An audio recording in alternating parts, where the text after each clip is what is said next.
Welcome back to The Ether, the show that disrupts the way you think about running your business. Join me, Brandon, and my co-host, Sean Delaney, the creator of What If, on today's episode. Our goal is to provide context around what we talk about so you have the clarity to cut through the noise and the confidence to grow and run a truly harmonious business. Let's jump in and take the next step to achieving business freedom.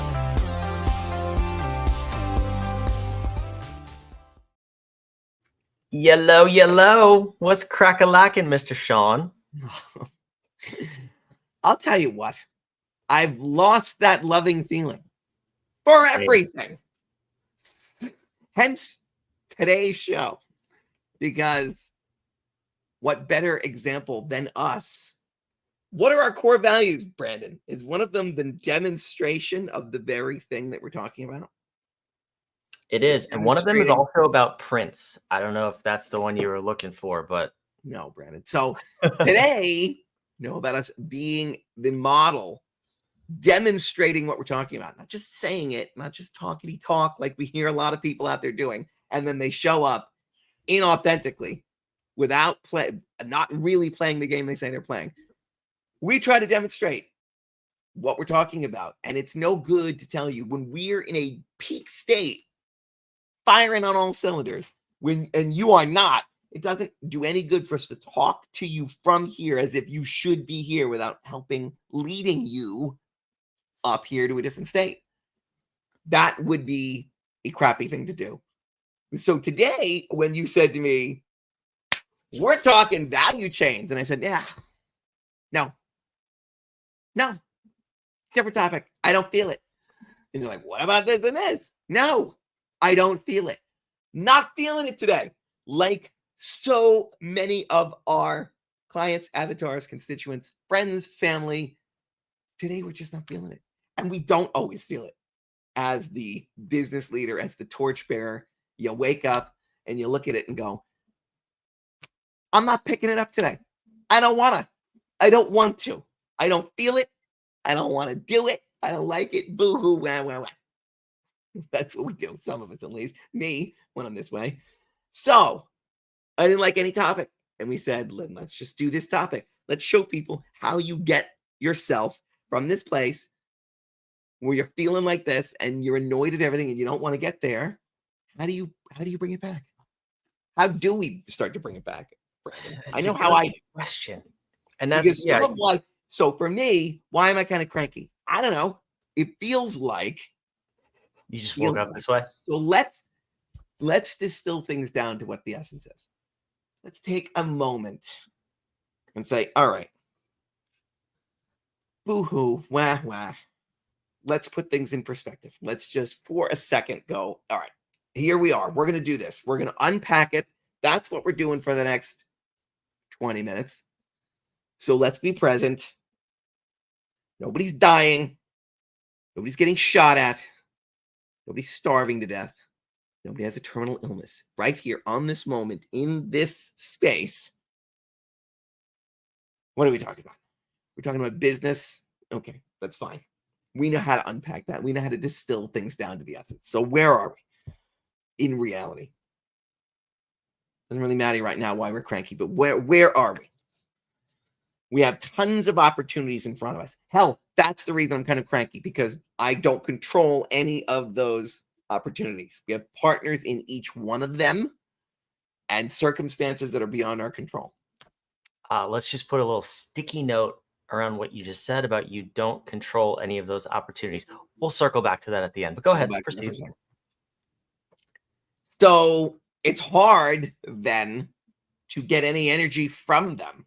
Still an opportunity. It is still a nascent thing. It is an idea. It is a concept. It is a hope. It is a siren song.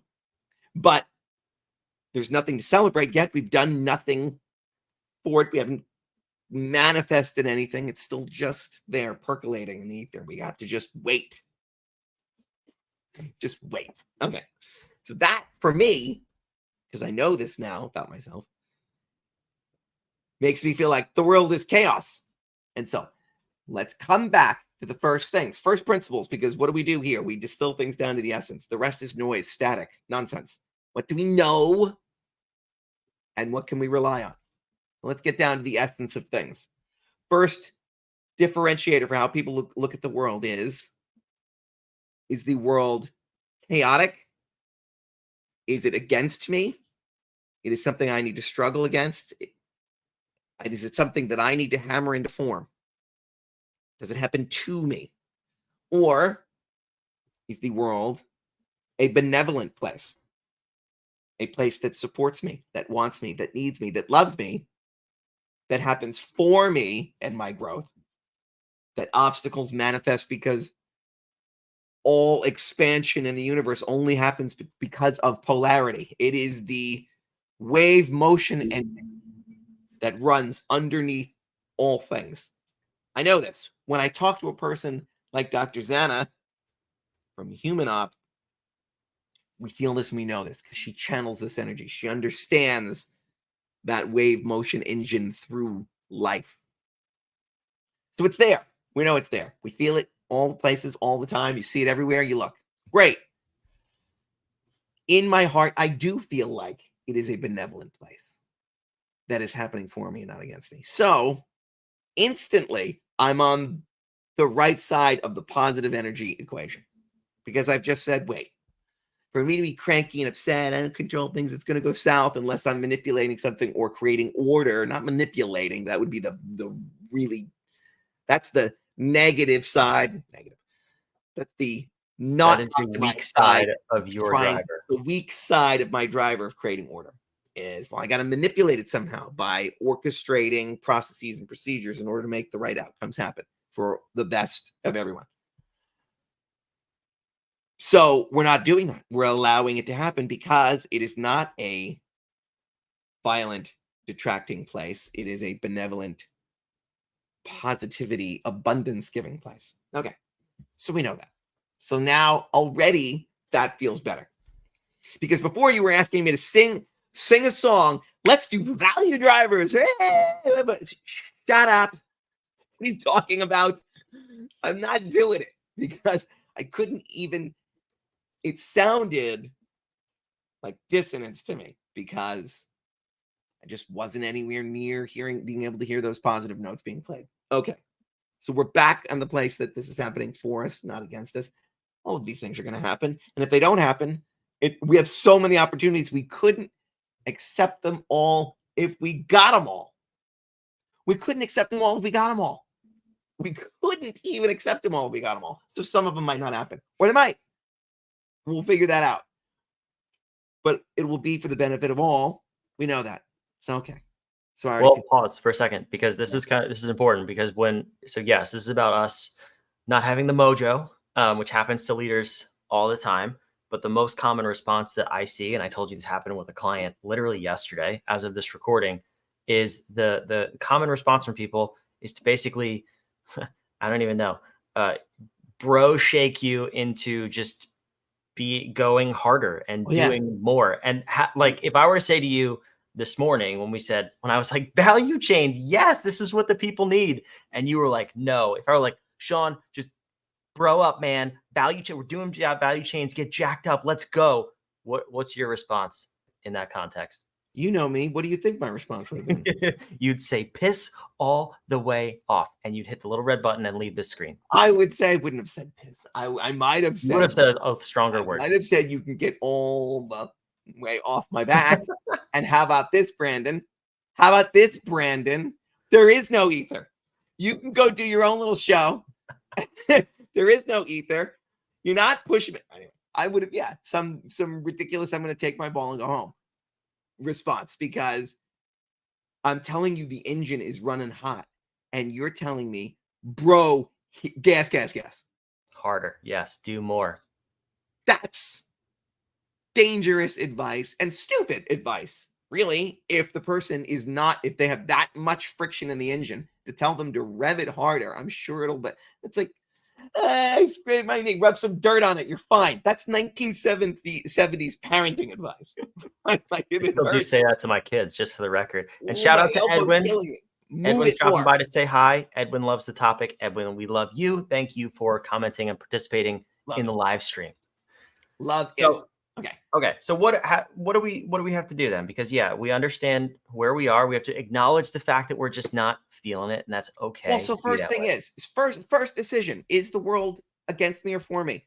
Is it supportive or detractive? Is it helping me or hurting me? And if you say it's hurting me, it's awful, it's violent, scary, then go crawl under a blanket and really think about how you're going to deal with it. Because if that's where you are, and that is the entire universe is showing you right now, who am I to tell you otherwise? You will have to go and sit with it until you realize that at least one thing is good. One thing is good. The very blanket you've crawled under, you have it. Is it comfortable? Yeah, kind of smells like dog. All right, I don't know, but that's great. It's better than no blanket. Right? You will get to a place where there is at least one thing. If not, I mean, we're not a suicide prevention hotline. How deep do you want to go and how awful the world is? We're not talking about that. We're talking about business leaders who just for a minute go, oh, we got to go live with what? Thank you, James. Let's do it. I don't have it. It's not going to be good. It's not going to be good. And because we want it to be good, let's just not do that. So what would be good? Everybody is going through at some point this thing that right now I'm going through. So let's walk them through that. We also help them do that. We'll do it live. So now I've already moved up the emotional scale and say, it is positive. I know it's positive. The kids are downstairs having a great time. I love this thing we're building. My business partner is generally tolerable. Maybe not this That's morning. me saying that. Sure. We have lots of opportunities. Everything always works out. As far as I know, using the power of historical data. When we talk about this, when we talk about analysis, using the power of historical data to prove future results, I believe that I might be immortal. I mean, all evidence shows that nothing can kill me, really. Nothing has. The world has tried. I'm still alive. I don't think I can even be killed. So let's go. All right. Careful how loud you say that. This is how, please. This is how data can be used in law school. I never forget when the professor once asked me to summarize a case. And I said, well, the court said they're using a lot of statistics here, but you can use statistics to prove anything. 9 out of 10 people know that. That's funny because you can use statistics to prove it. Right, let's just throw numbers around and have them come out however we want, right? True analysis. Let's put a pin in that. The magic of numbers and truth, finding it everywhere, and also how things can be manipulated. Not what we're doing today. Today, we're talking about MOJO. We're getting there, Brandon. We're getting closer to what you wanted to do. You already got more MOJO than when we started.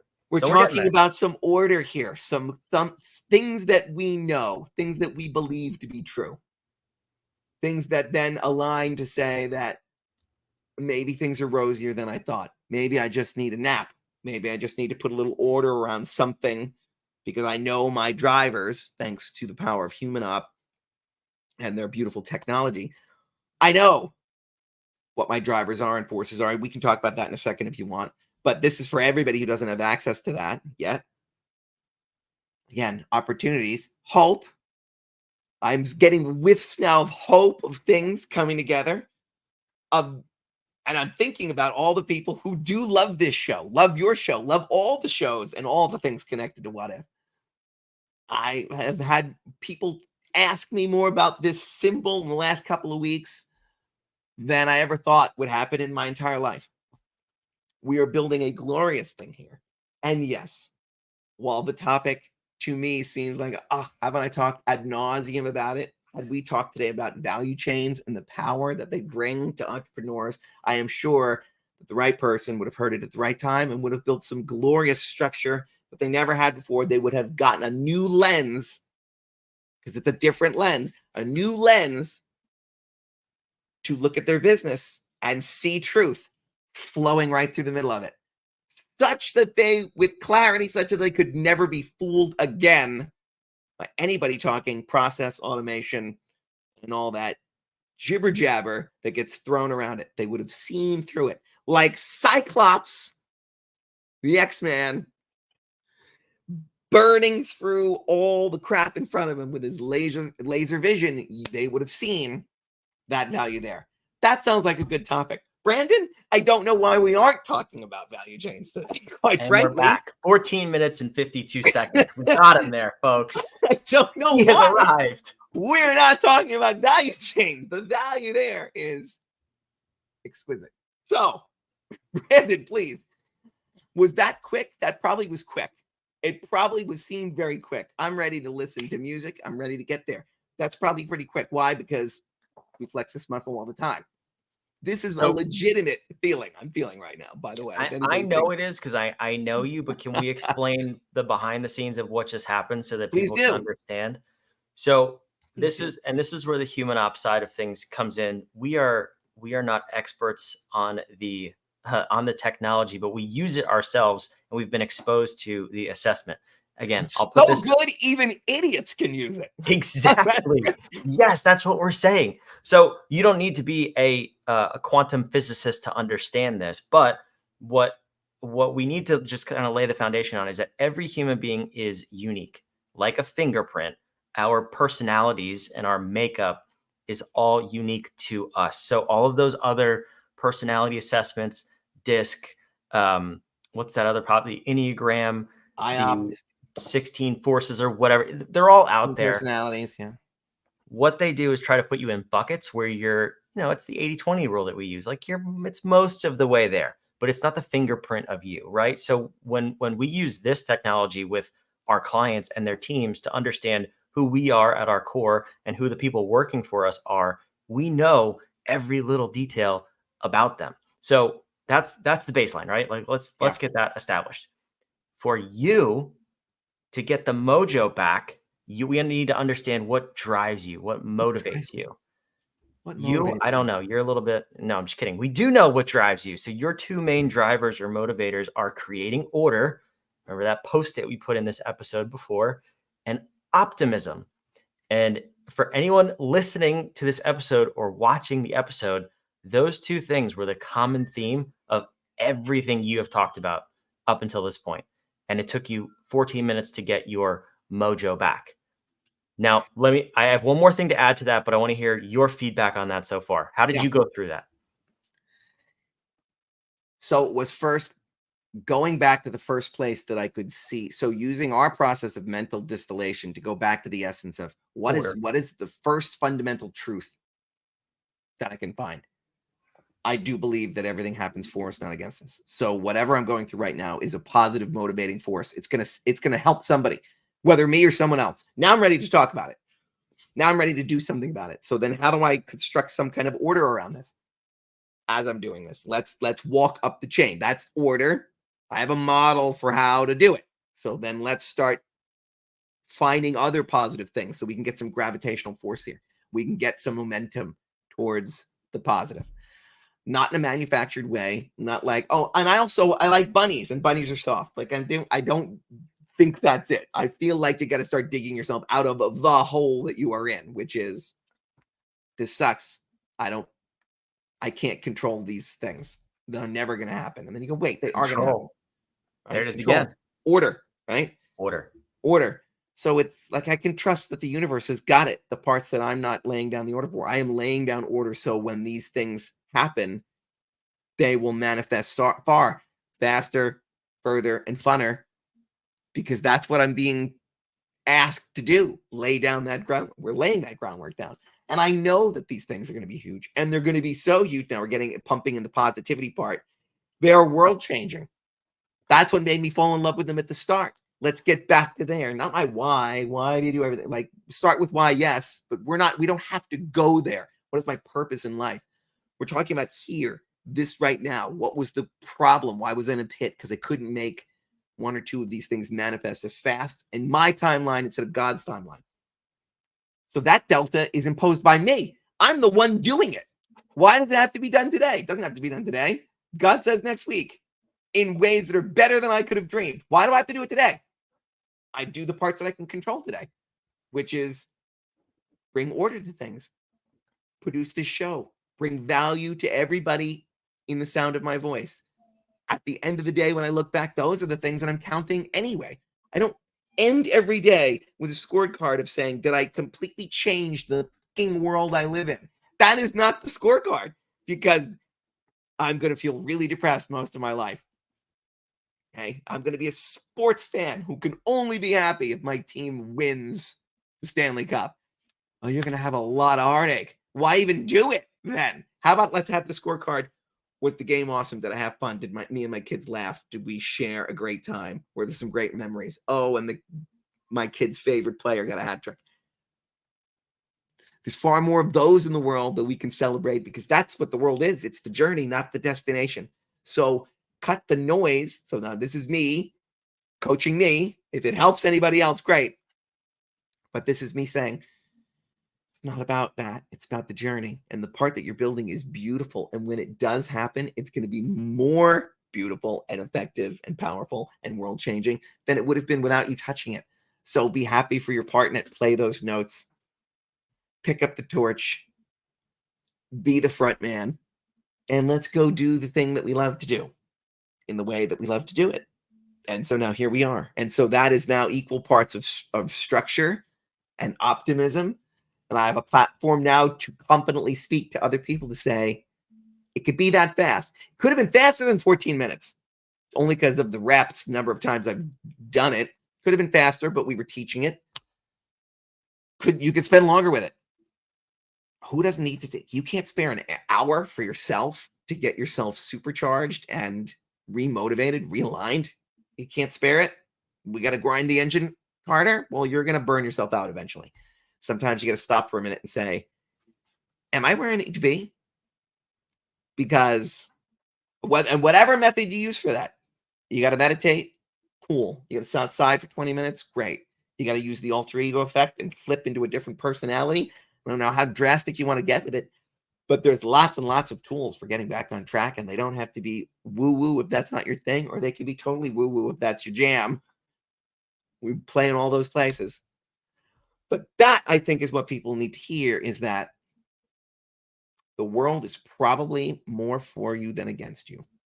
And if you can get there, hold on to that and follow it up the chain of good thoughts, and you'll eventually get there. Yeah, I don't disagree with that. Well, Great. I know, and we'll talk later. I know that to be a fact. I just with my faith and belief, I know that God does all things for my good. So the path to get there is not in my timing. What I will say though is, for you to get there is definitely feeding your optimism driver. So for other people, know yourself. The answer to the question, how do you get your mojo back in your business? Know yourself first, because you have to know what drives you. For me to say that, not as big of a driver as it is for you, Sean. Yeah. But still important. It's a really important foundation. That's why I said I fully agree with it. But you see how beautiful. So what's the foundation? Was get back, distill things down to the barest boned root. What do I truly believe? Let's get to the root, the most core belief that I have. And so we went back to like stripping it down just to show people. That's a common one. Everyone will decide whether the world's against me or for me, chaotic or has some inherent order in it. Great. Because then every decision you make after that is every decision you make after that. But then me specifically, I'm feeding my optimism driver because that's my driver. So look what a lot of consultants do. That's how I see the world. That is exactly how I see the world. Now, if I get on the phone with somebody who is nowhere near driven by that same thing, and I start preaching to them, you got to build a little order until you can get the optimism. See what I mean? And it's true every time, all day, every day, every day. And it's going to be true for everybody I say it to. My little cult following will be everybody else with those same drivers. Like, oh, he's a genius. It absolutely works every single time. And people who are nowhere near there are going to say he's a charlatan and a hack. He has no idea what he's talking about. He just makes me angry because they have different drivers. With this technology, we know what those drivers are. We can speak into those drivers and motivators to help people get to where they naturally want to be and should be and want to go. So for you, Brandon, when you're in despair or wherever I wasn't there, to be fully transparent. I actually came in jacked up. I had amazing client meetings last night and this morning. We got people moving in the right direction. fun fact, we were talking a lot about value chains, which is why I thought it was a timely topic. Sure. And teaser for next week's episode, I think we are going to talk about value chains. We are. Sean's going to be more prepared and more in the mood. But for me, yeah, when I do get in that space, so my drivers are not even close to yours. So humility is one and perseverance is the other. Meaning for me, I need to not be the focus. That's the humility piece. It's exactly what it sounds like. Be humble, basically. That's what drives me. So to kind of push the what if mission up the hill and not get any credit for it is fantastic. That's exactly what I want. That's what feeds me. So if I can lift Sean up higher and higher and get that question mark, the upside down question mark, here it is. You can see it. It's a little blurry, but it's behind me. If I can get that out to the world and have absolutely no recognition for it, spot on. I'm a happy camper. And the perseverance piece is just continuing to do the work and execute. So not that I need to be told like just do more, do more, do more. I need to know that I'm doing more to elevate a mission that I'm in line with. So what I have to do, the humility piece, I need to be alone. That's for me what recharges me. So if I were to come in and you were to be like, we're talking value chains, and I would be like, no, I'm going to go sit under the blanket. Like you said, that for me would be fantastic. I don't know what alone means. I have 3 little kids. You know that doesn't exist anymore. Maybe I'll get there in 10 years. Alone. And the perseverance piece is the continuing to execute on something, do something towards a mission that I support. So if it was, going to support people robbing old women and scamming them, not cool. Like I do not want to persevere with that at all. That would not be a good support of that driver. But if it's anything related to what we're doing right here, incredible business model. Yeah. I mean, hey, they make money, right? They're profitable. Those are the things that would recharge me. Yeah. Yes. We know that now, and we have much quicker access to that. So if you don't, well, I don't know why you shouldn't. We'll be getting you access to that soon. The whole world will have access to it soon. But if you don't have that right now, distill things down to what is the essence of, what is the core of the thing, the core of what I believe. If I don't even know what's wrong with me, and if I know what's wrong with the situation, then what's the core of it? What's the thing that's really the part of it that's troubling me? What is it that I can't do, be, or have as a result of whatever story I'm telling? Because it's all just a story. Nothing is different now than when we came on the show, but I am a completely different person vis-a-vis the rest of my day. So what changed other than how I was thinking about it, the story I was telling around it? If that's all you get out of this show, tell different stories, hey man, we've done our job. So we done good. Because we don't have to change the world in every second of the day, and we're not gonna judge ourselves by that ridiculous metric. So hopefully this was good. Brandon, is this the best show we've ever done? I told you it would be. You did. You said when I hate this and I want nothing to do with it, you're like, this is going to be the best one ever. I promise. I did. I was just like this. I go, oh my God, fine. We're just going to go and be meta and use me as the example on the fly. And you know what? It's going to be the best damn show we've ever done. I said that. Let's see. He did. It wasn't recorded, but he did. I thought it was good. Yes, we do good. We do good work here. Good job. The message is simple. Know yourself. So go click wherever you're listening. Go click below. You'll get access to the Human Op ULT assessment. And I would recommend, this is just me maybe giving you a little tip, maybe follow us, subscribe. You're going to want to hear about what we're doing in the way of Human Op and growing your business. So snuggle up against that like button. Wink, snuggle up against us. Don't smash. Don't smash a like button. Don't punch the like button. No. Don't kick it in the teeth. And all these. Just caress it. Against that. Snuggle up against that like button and subscribe just by kind of leaning in. That's how we like it. Give us a snuggle and